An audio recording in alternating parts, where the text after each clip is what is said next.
Assalamualaikum warahmatullahi wabarakatuh. Alhamdulillahilladzi arsala rasulahu bil huda wa dinil haq liyudhhirahu 'alad dini kullihi wa kafa billahi syahida. Pemirsa, telah kita pahami bersama bahwa ilmu manusia itu hanya setetes air di lautan bila dibandingkan dengan ilmu Allah Azza wa Jalla. Sedang bila tinta yang seluas lautan dipakai untuk menuliskan ilmu Allah, tinta itu pun masih tidak cukup. Maka dari situ bisa kita bayangkan betapa sedikitnya ilmu yang dimiliki oleh manusia. Bagaimana mungkin ilmu yang hanya setetes air bisa meliputi ilmu Allah kalau ilmu yang sebanyak air lautan saja masih tidak cukup untuk meliputi ilmu Allah? Nah, karena ilmu manusia yang sedikit itulah hingga membuat antar manusia sendiri sering terjadi perbedaan pendapat dalam memahami setiap perkara yang ada. Antar ulama berbeda pendapat, dan dari perbedaan itulah melahirkan 4 madhab. Antar kiai berbeda pendapat, dan dari perbedaan itulah melahirkan banyak ormas Islam. Dan karena perbedaan itulah akhirnya kaum Yahudi terpecah menjadi 71 golongan, Nasrani terpecah menjadi 72 golongan, dan Islam sendiri terpecah menjadi 73 golongan. Dan karena dalam penciptaannya Allah Azza wa Jalla melengkapi diri manusia dengan ilmu yang hanya setetes air di lautan, yang itu menjadi sebab terbatasnya kemampuan manusia dalam memahami ilmu-ilmu Allah yang maha luas. Karena itulah maka Allah Azza wa Jalla memerintahkan kepada manusia sebagaimana pada firman-Nya, fa in tanaza'tum fi shay'in farudduhu ilallahi wa rusuli in kuntum tu'minuna billahi wal yaumil akhir. Kemudian jika kamu berbeda pendapat tentang sesuatu, maka kembalikanlah kepada Allah dan Rasul-Nya jika kamu beriman kepada Allah dan hari kemudian. Namun sayangnya, kebanyakan manusia tidak mau taat pada seruan firman tersebut.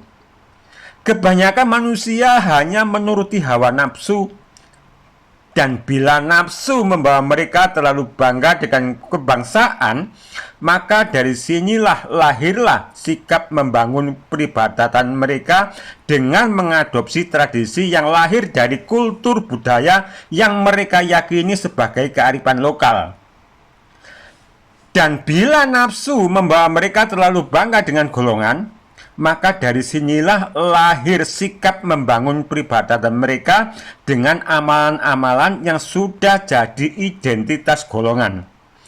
Dan bila nafsu membawa mereka pada sifat taklid buta pada kefiguran kiai, maka dari sini lahirlah sikap membangun peribadatan mereka dengan hanya menerima wejangan-wejangan sebatas pada kiai-kiai pujaan mereka. Dan dari sebab itu semua, maka menyebarlah amalan-amalan bid'ah yang mengotori kemurnian sunnah. Menyebarlah ajaran-ajaran syirik yang merusak kemurnian tauhid.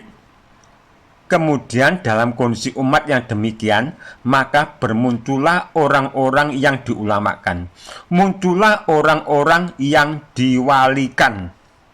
Padahal mereka telah berkali-kali juga membaca firman Allah, "Qul in kuntum tuhibbunallaha fattabi'uni yuhibbukumullahu wa yaghfir lakum dzunubakum." Katakanlah, jika kalian benar-benar mencintai Allah, maka ikutilah aku. Niscaya Allah akan mencintai kalian dan mengampuni dosa kalian.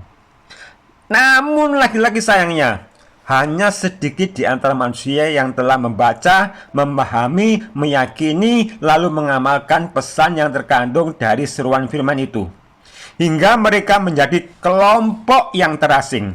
Sementara kebanyakan mereka Lahum qulubun la yafqahuna biha walahum a'yunun la yubsiruna biha walahum azanun la yasma'una biha ulaika kal an'amil balhum adul ulaika humul ghafilun. Mereka memiliki hati tapi tidak mereka pergunakan untuk memahami. Mereka memiliki mata tapi tidak mereka pergunakan untuk melihat. Serta mereka memiliki telinga tapi tidak mereka pergunakan untuk mendengarkan ayat-ayat Allah. Mereka seperti hewan ternak, bahkan lebih sesat lagi. Mereka itulah orang-orang yang lengah. Nah, pemirsa, betapa terangnya syariat Allah Azza wa Jalla yang disampaikan Rasulullah kepada umatnya, hingga dengan kemahamuraannya Allah memberi imbalan kenikmatan surga bagi mereka yang menyambutnya dengan sami'na wa ata'na. Namun betapa murkanya Allah Azza wa Jalla hingga sampai melemparkan mereka ke jahanam tatkala menyaksikan hambanya menyambutnya sami'na wa asoina. Nah, pemirsa, subhanaka Allahumma wa bihamdika asyhadu alla ilaha illa anta astaghfiruka wa atubu ilaik. Wassalamualaikum warahmatullahi wabarakatuh.